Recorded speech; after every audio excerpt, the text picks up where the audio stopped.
Olá, outra vez. Eu hoje vou falar de um tema, se calhar, crítico.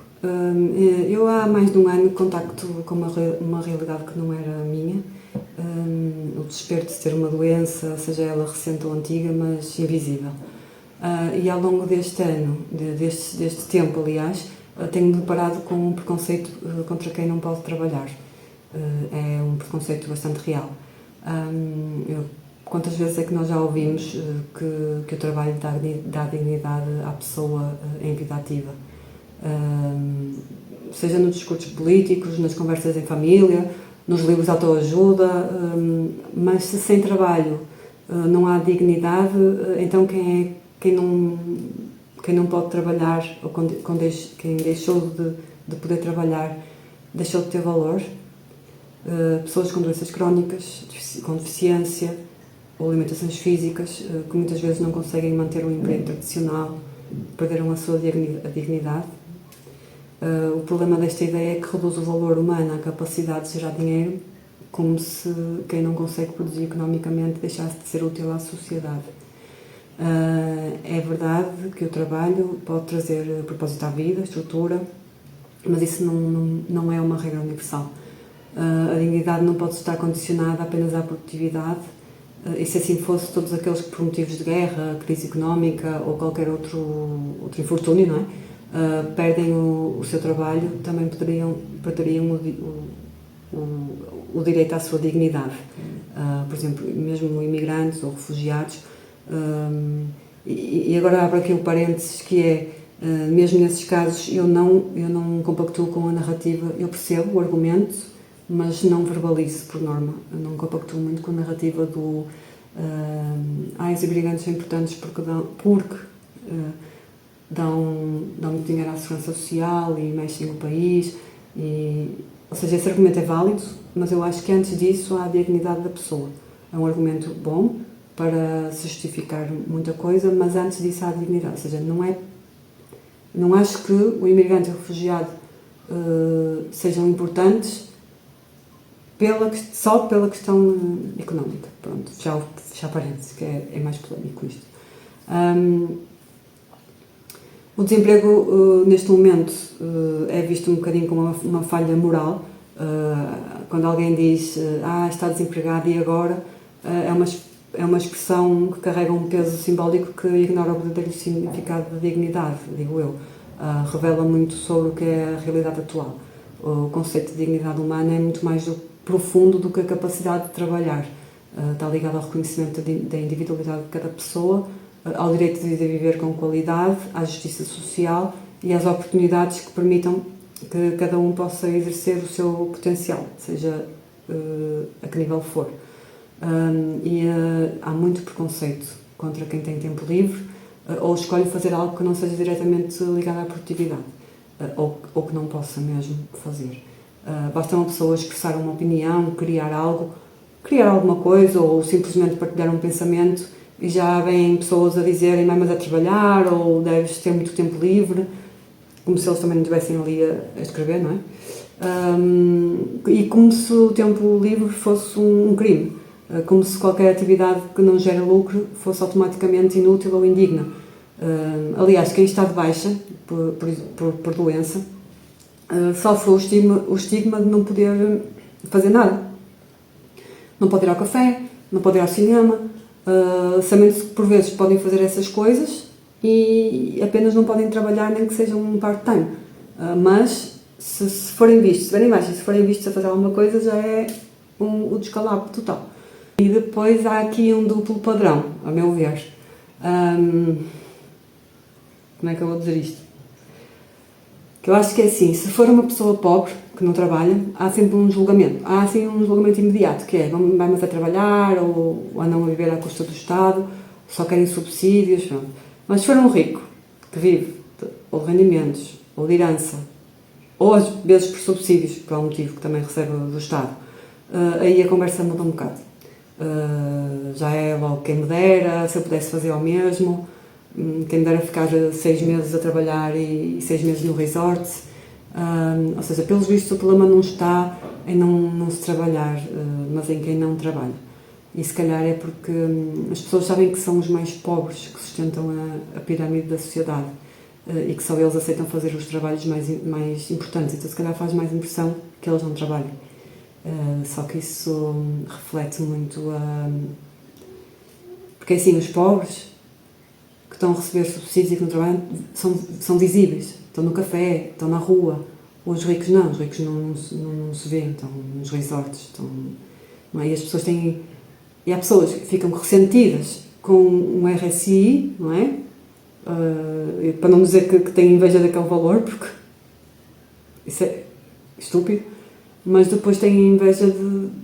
No fundo, eu acho que as pessoas não querem trabalhar, ou querem trabalhar menos. Toda a gente, a não ser pessoas que realmente precisem mesmo trabalhar a full time, que para elas é indispensável para a saúde mental, etc., porque eu acho que muita gente que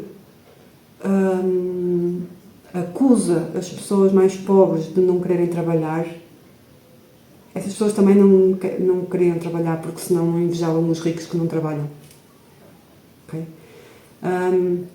E para além disso, há muitas vezes o status que é definido pela profissão. Quando nos perguntam muitas vezes, quando nos perguntam o que é que fazes, a resposta imediata é a profissão, normalmente. Ou seja, sou advogada, sou médica, etc. E como se a nossa identidade estivesse ligado àquilo que fazemos para ganhar dinheiro. Mas e quem não trabalha? O que é que responde neste momento? Quem está doente? Quem tem uma condição crónica? Quem não pode ter um emprego? O que é que responde? Responde, neste momento não faço nada. Não é? E podia dizer, olha, leio, faço, pinto, não é? E deveria ser uma resposta tão digna quanto dizer a profissão. Por exemplo, se nos convidarem para um jantar, disserem assim, olha, venha o João que é médico e a Maria que é engenheira. Olha o que é que isso quer dizer? O jantar é mais interessante porque um é médico e outro é engenheiro? O que é que o jantar vai ser melhor por isso? Não é? Pronto. Ok. E só quem já passou pela junta médica também sabe a humilhação que pode ser. Aquilo é como um tribunal onde somos culpados até a prova em contrário. Aliás, no tribunal não é assim, não é? Somos inocentes até prova do contrário. Mas temos de convencer os outros de que estamos doentes ali. Como se tivéssemos inventado uma condição incapacitante. E porquê? Para que nos concedam o mínimo de apoio, como se estivéssemos a pedir um favor, não é? Só que muitas vezes não acreditam em nós, não acreditam nos relatórios médicos e é tudo em prol da produtividade. E depois quem vai lá e que não esteja com ar de doente, a pessoa diz, não parece doente. Pronto. E depois falam nos chiques petis, falam nos abusos, que não devem ser feitos, obviamente, mas as pessoas muitas vezes podem ir com ar fazer doente ou com ar doente porque só aí é que eles vão acreditar. Ou seja, o problema não é da pessoa individual, o problema é do sistema em si. E ter privilégio não é um crime, não é isso que eu quero dizer, mas é importante termos consciência dele. Há quem trabalhe 10 horas por dia e nunca saia da estagnação financeira, e há quem trabalhe as mesmas 10 horas por dia, tenha o mesmo nível de escolaridade e que por um acaso da lotaria da vida tenha conseguido muito mais. Pronto. O problema não está em alguém ter conseguido mais, o problema está na mentalidade do agora que tenho isto, quero mais, ignorando que que outros não tiveram as mesmas oportunidades e vivem com muito menos. Aliás, não quero ser injusta porque muitas pessoas, mesmo sendo privilegiadas, ou porque trabalham nas empresas dos pais, ou porque são privilegiadas de alguma forma, votam em partidos que defendem a diminuição das desigualdades e aceitam pagar e acham bem pagar mais impostos para garantirem que todos tenham acesso à saúde, educação e aos serviços básicos. Outros preocupam-se apenas em pagar o mínimo possível sem olhar para quem está ao lado. Pronto, é mais isso. Tem a ver com o caráter de cada pessoa também. E depois há aquelas pessoas que vieram de um sítio muito baixo, conseguiram por alguns motivos estar em sítios altos e depois fecham a porta a quem vem de baixo. Isto é mais ou menos aquela coisa do metro. Quando as pessoas entram no metro, conseguem entrar no metro e depois barram, fecham a porta a quem quer entrar, não é? Então, já entraram e agora vamos barrar. Mas isto dá para outras conversas, mas é o mesmo princípio. E muitas vezes são essas pessoas que são um bocadinho mais, que têm muito mais resistência a depois ajudar os outros, porque de facto batalharam e conseguiram fazer aquilo que muitos não conseguem. Mas aqui a questão é, se a pessoa já tem uma casa com 5 quartos, tem 2 carros, é mesmo necessário ter mais? Claro que as pessoas são livres de quererem o que quiserem, não é?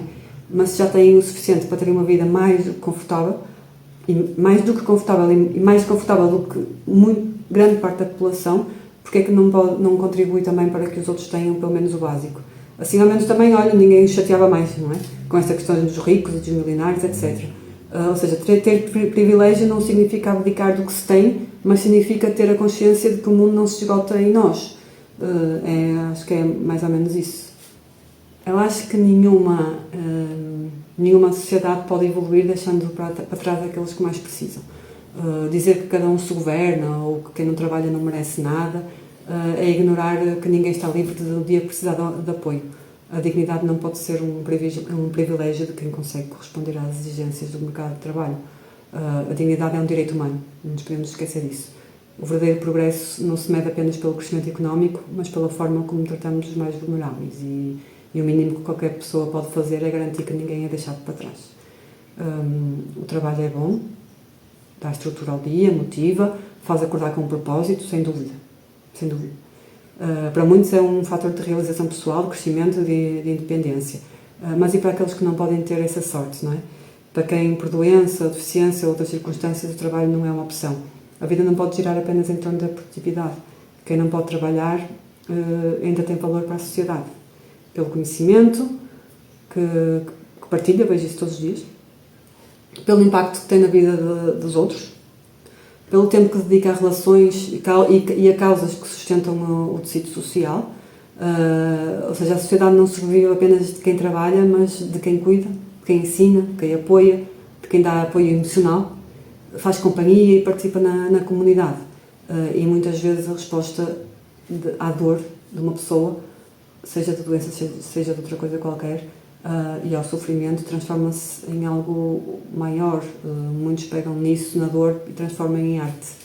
Criam algo que toca os outros, que provoca emoções e que faz refletir. Mas na lógica da produtividade, essas pessoas são apenas umas desocupadas. Como se também essas pessoas que trabalham não vissem Netflix e não vissem... Pronto, mas... criar, pensar e refletir é um ato valioso e acho que hoje em dia está assim um bocadinho posto de parte. E se a dignidade estivesse apenas num trabalho remunerado, onde é que ficava o valor da cultura, não é? E da arte, e da música, e da literatura. Mesmo um músico, se for pobre, muitas vezes tem de abandonar o sonho para poder sobreviver. Precisa de aceitar um trabalho qualquer que paga as contas e não tem tempo. Nem dinheiro, nem energia para continuar a investir no talento que tem, ou no sonho que tem. Já um rico, por exemplo, além de ter acesso a instrumentos, desde pequenino, pode dar-se ao luxo de manter uma continuidade de carreira, de ter tempo para praticar, de não precisar de abdicar do sonho em nome da sobrevivência.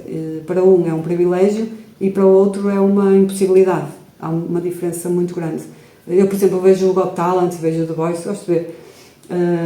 E são performances, muitas vezes também me emocionam, também emocionam-me com as famílias, olhar para, não com as histórias nas famílias, mas com as famílias a olhar para as pessoas a cantarem, pronto, com aquela admiração.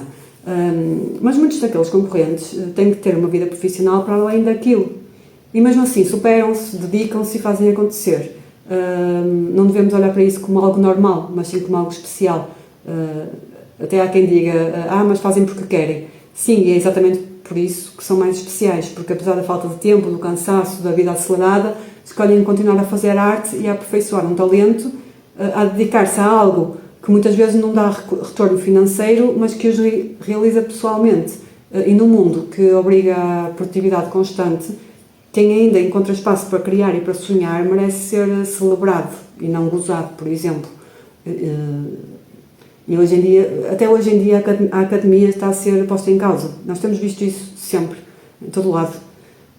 Nos podcasts, em todo lado. Parece que o que importa não é o conhecimento, mas sim a produtividade, sempre. A investigação científica, o estudo aprofundado, a aprendizagem teórica são constantemente desvalorizados hoje em dia, em favor de um mercado que apenas quer resultados imediatos, e isso vê-se nas reformas que se querem fazer ao nível da educação e mesmo da educação superior.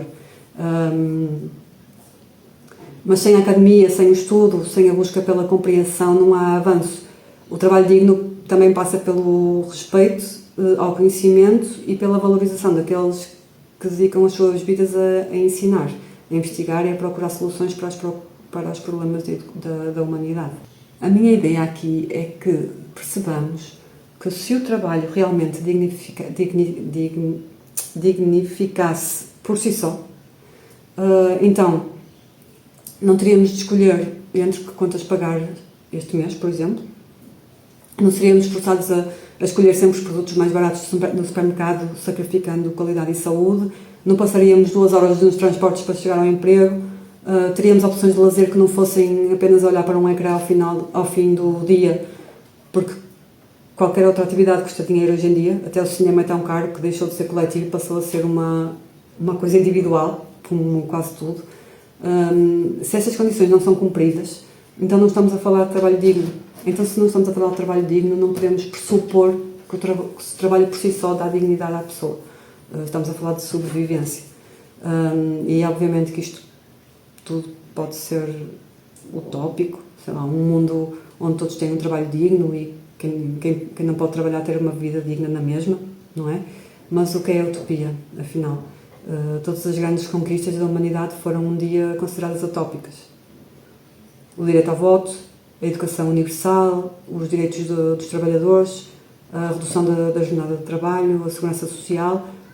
No início sempre foram ideias absurdas, impossíveis até deixarem de ser. A questão não é se uma sociedade mais justa é utópica, é se estamos dispostos a aceitá-la como inevitável. Portanto, eu admiro sempre mais as pessoas que sonham e que são utópicas do que as pessoas que são resignadas e que têm resistência em relação a tudo, porque isso nunca mudou o mundo, só mudou para trás.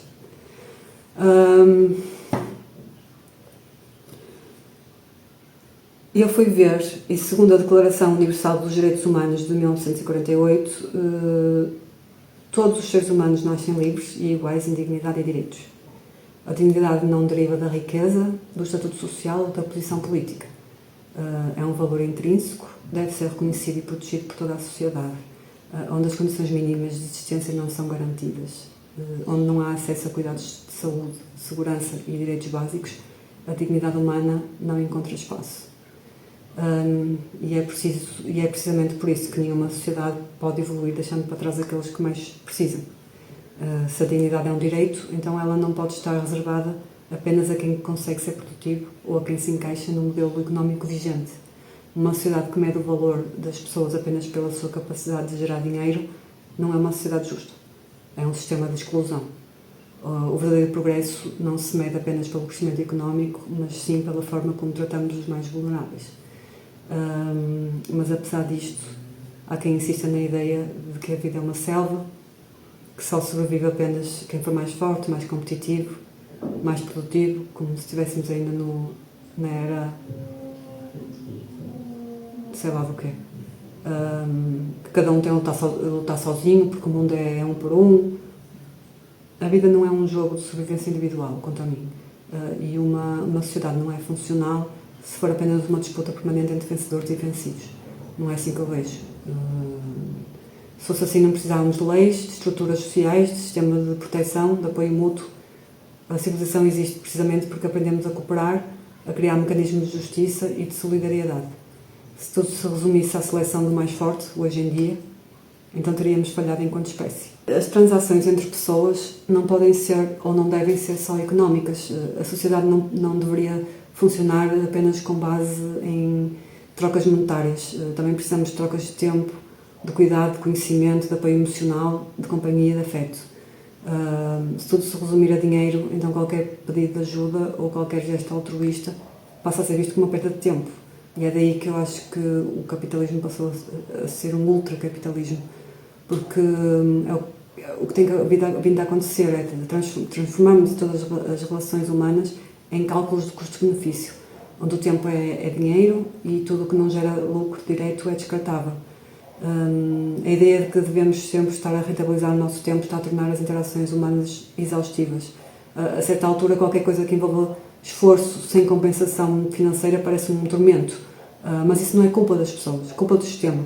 A pressão é grande, o desgaste é profundo, as pessoas só querem descansar em um tempo e tirar um tempo para si. É normal. É nesta exaustão coletiva que vamos perdendo um bocado a empatia, a paciência, a capacidade de simplesmente estarmos presentes para o outro e sem esperar nada em troca. Eu sei que nada disto é novo, e pode até parecer um discurso pessimista, mas na verdade até é o contrário, porque relatar o que se passa não é um exercício de derrotismo, é um ponto de partida para mudanças.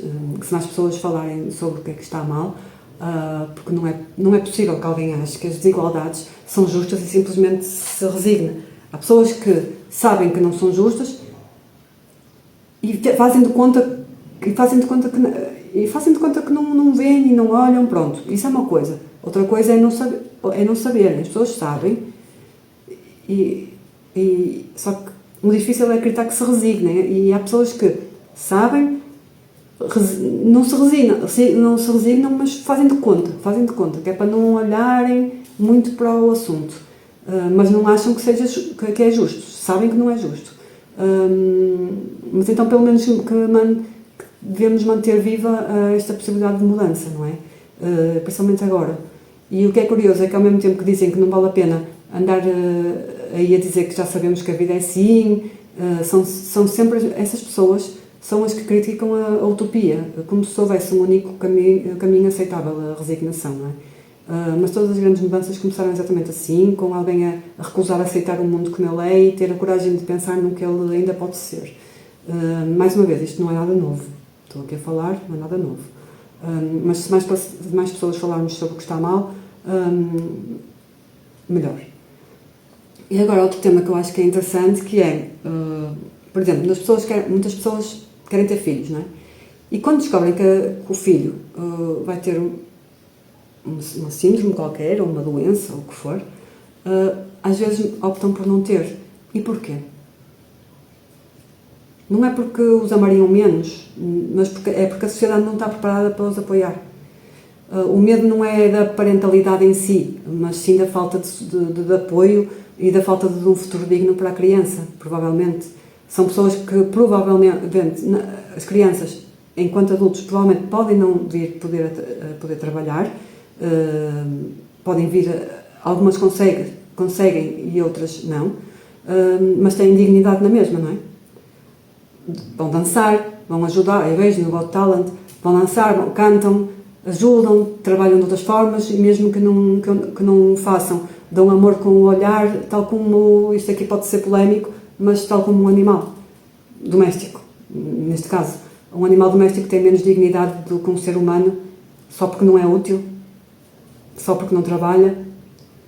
Se a resposta for não, então porque é que a sociedade trata os humanos que não são economicamente produtivos como descartáveis? É verdade que acontece isso. A sociedade diz que inclui, mas muitas vezes quando inclui fala de forma forçada, sem condições reais e de integração. E quando inclui, às vezes mais exclui do que inclui. O que nos leva a uma questão essencial, que é, se hoje há tantas dificuldades para se criar filhos, como é que será quando essa criança não encaixa nos padrões? Não é? Que pais é que querem ver o seu filho, o filho deles, descartado porque não é rentável? É muito complicado.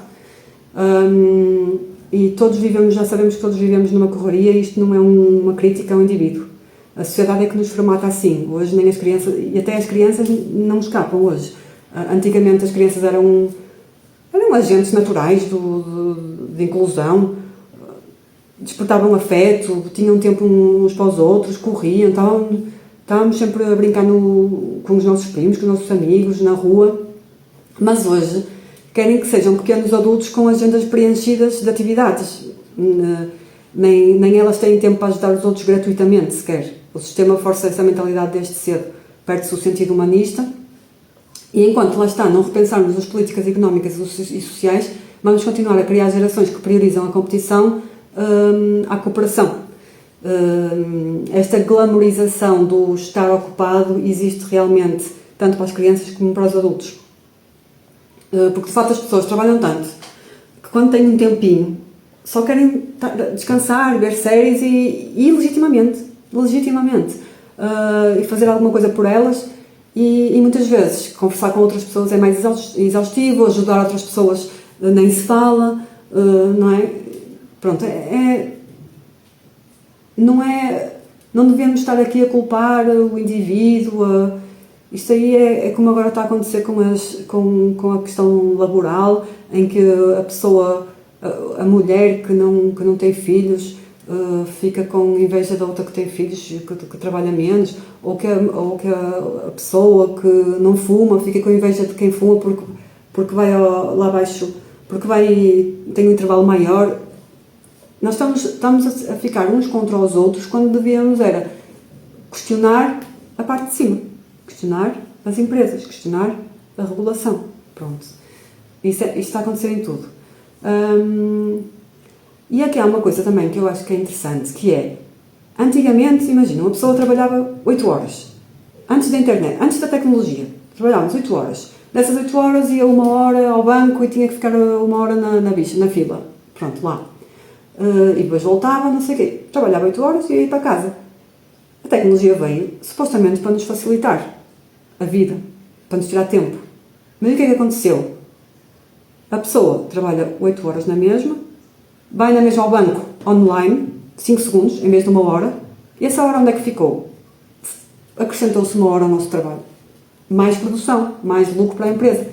Supostamente era para reduzir o trabalho laboral, recebíamos a mesma coisa, mas não. A tecnologia era para nos facilitar, o que aconteceu foi que acrescentou mais 1 hora ao nosso trabalho.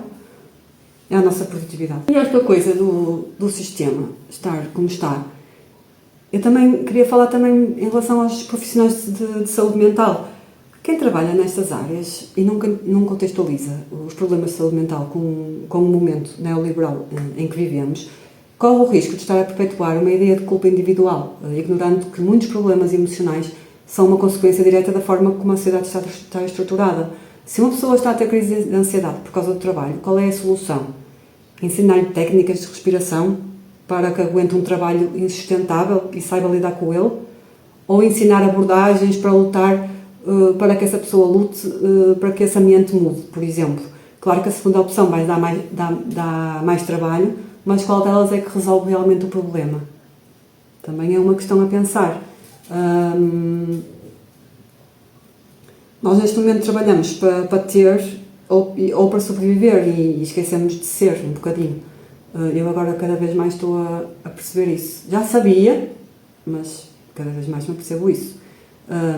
Trabalhar para gastar o salário em gasolina para ir trabalhar e pagar uma prestação da casa que não se usa porque se está o dia todo a trabalhar, só compensa se as condições forem extremamente boas e se o ambiente de trabalho for muito bom. Agora, se uma pessoa trabalha a full time, ganha o salário mínimo, as pessoas vão trabalhar o mínimo, vão querer trabalhar o mínimo.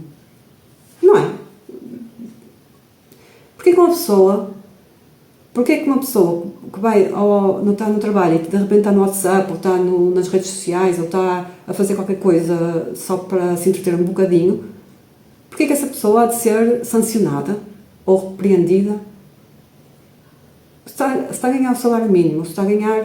não é? Eu acho que é muito importante também percebermos isso. E há a culpa. A culpa é uma presença constante na vida de quem tenta equilibrar o trabalho e a vida pessoal, ou a parentalidade, ou o que for. Se trabalha mais, sente-se culpado por não estar presente. Se trabalha menos, sente-se culpado por não garantir um futuro melhor para a família. E essa culpa não vem apenas de uma autocrítica pessoal, mas de uma sociedade que desvaloriza o cuidado e que encara a parentalidade, neste caso, como um desvio da produtividade. O cuidado de crianças não é visto como um trabalho real e por isso quem abdica da carreira para o fazer sente-se economicamente fragilizado. Só quando o cuidar for realmente valorizado é que as mulheres deixarão de ser penalizadas por isso. E os homens, por sua vez, sentir-se-ão igualmente incluídos no papel de cuidadores. Até lá, a sociedade continuará a empurrar as mães para a culpa, para a sobrecarga e para a sensação de que qualquer escolha que façam será sempre insuficiente. Eu acho que a atenção, o estar presente, é a forma mais pura de generosidade neste momento e estamos a tirar isso. Ninguém tem tempo para nada e depois põe-se a culpa na pessoa e diz-se para fazer retiros e meditações e para trabalharmos a atenção, mas para nós próprios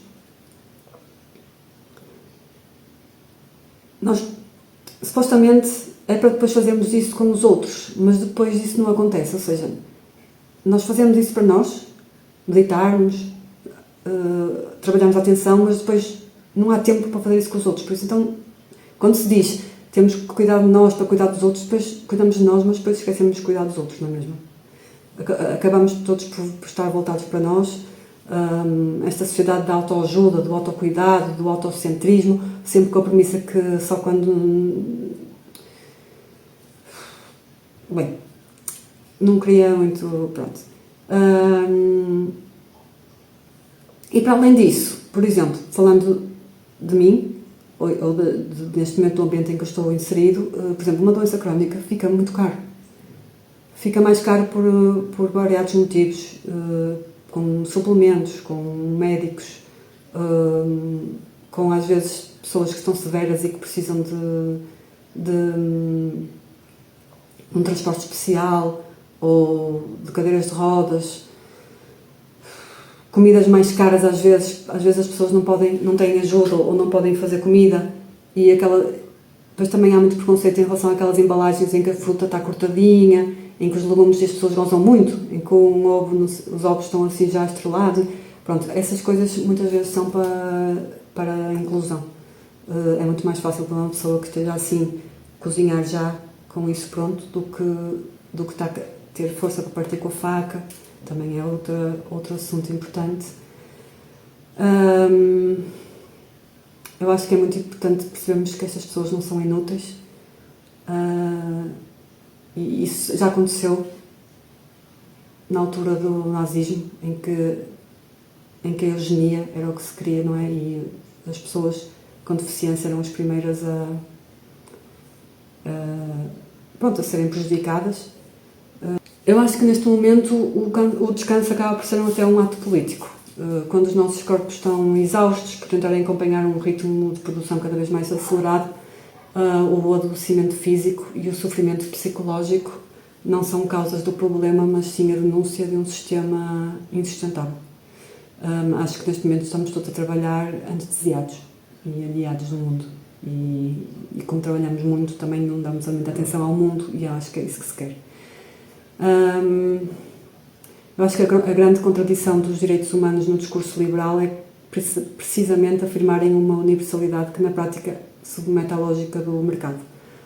Direitos humanos são apresentados como uma carta de boas intenções, garantindo teoricamente dignidade e igualdade para todos. Contudo, na prática, estes direitos são só efetivamente assegurados enquanto não desafiarem as estruturas de dominação económica existentes. Aliás, eu sei que há muita gente, muitos empresários liberais que estão sempre com a ditadura na boca. A ditadura, isto, nós somos muito liberais, mas eu tenho a certeza absoluta que gostariam que as empresas deles fossem mais uma autocracia. Preferiam que os trabalhadores não dessem tanta opinião, que não fossem tão reivindicativos. Aliás, eles aí não podem dizer nada, mas podem fazer, aos pouquinhos, pode haver retaliações, pode haver um abandono e até que a pessoa se despeça, pode haver, e depois agora com isto, se calhar com as medidas laborais, da flexibilização dos despedimentos, pronto, eu acho que há há uma contradição muito grande com o que dizem e com o que fazem. Portanto, eu acho que hoje em dia, e depois há outras coisas que por exemplo, deitar fora comida em perfeitas condições nos supermercados, enquanto se acusa de furto ou de roubo quem a recolhe para matar a fome, por exemplo, é uma das maiores perversidades da nossa sociedade. Quando confrontados com esta realidade, muitos justificam que são regras de higiene e de segurança alimentar, mas importa questionar segurança alimentar para quem? Para quem tem fome ou para quem controla o mercado? Porque esta lógica não protege os direitos humanos, submete-os às regras económicas, favorecendo o desperdício em detrimento da dignidade e da sobrevivência. E enquanto aceitarmos pacificamente estas regras sem as contestarmos, perpetuamos um sistema que coloca o lucro acima da vida e da dignidade humana. E para se ter uma noção também de como as pessoas andam cansadas a trabalhar, chega a haver pessoas que dizem que têm inveja de descansar ou de estar em casa como algumas pessoas doentes crónicas estão. Chegou-se a esse ponto. Obviamente que bastaria terem planos ou coisas para fazer e já saltavam logo da cama ou saíam de casa, não é? É a diferença de estarmos assim de forma obrigatória ou não. Liberdade é isso. Liberdade é nós podemos estar aqui em casa e a descansar, mas quando quisermos sairmos. Não é o caso. Portanto, eu digo, como eu disse há bocado, eu sei que há ricos com mais consciência de classe do que muitos pobres, não é? Com os chamados capitalistas que não têm capital, não é? Um pobre que vota em partidos que privilegiam a meritocracia e em que muitos deles só chegaram onde estão por tudo menos por mérito e que depois não são solidários com os que mais precisam, inclusive com pessoas doentes. E nós temos também de perceber que fala-se muito no mérito.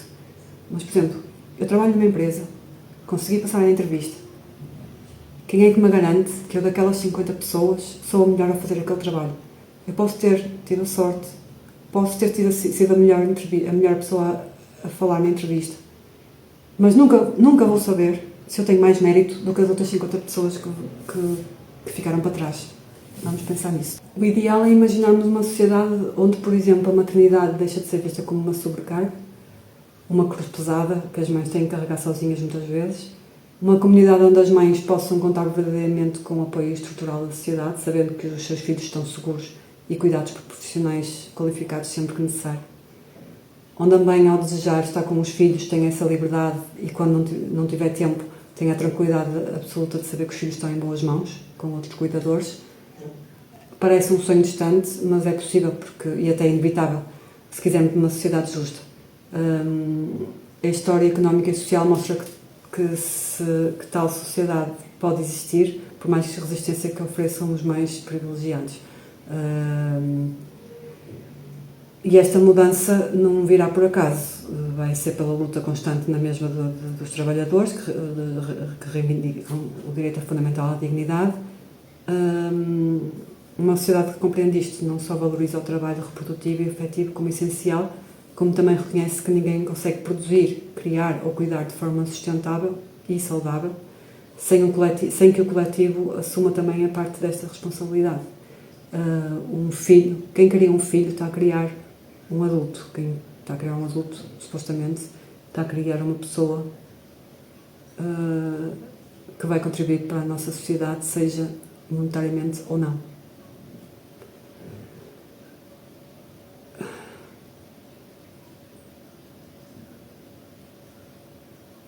Devemos, se querer viver numa sociedade que não glamorize a ocupação constante e o estarmos permanentemente ocupados como símbolo de sucesso, ou seja, nós habituámos-nos a arriscar tarefas das listas, a realizar atividades com resultados visíveis e esquecemos completamente o valor essencial do descanso, do não fazer nada. Descansar, ler uma revista, tomar um banho relaxante, simplesmente beber um café, são vistos como improdutivos neste momento, mas na verdade são essenciais para as pessoas recuperarem a energia. E este culto da produtividade fez-nos esquecer que somos humanos e não máquinas. Portanto, em vez de fazermos, nós terceirizamos neste momento. Tudo é uma tarefa e preferimos pagar para bem da nossa saúde mental. E isto só quer dizer que não temos tempo.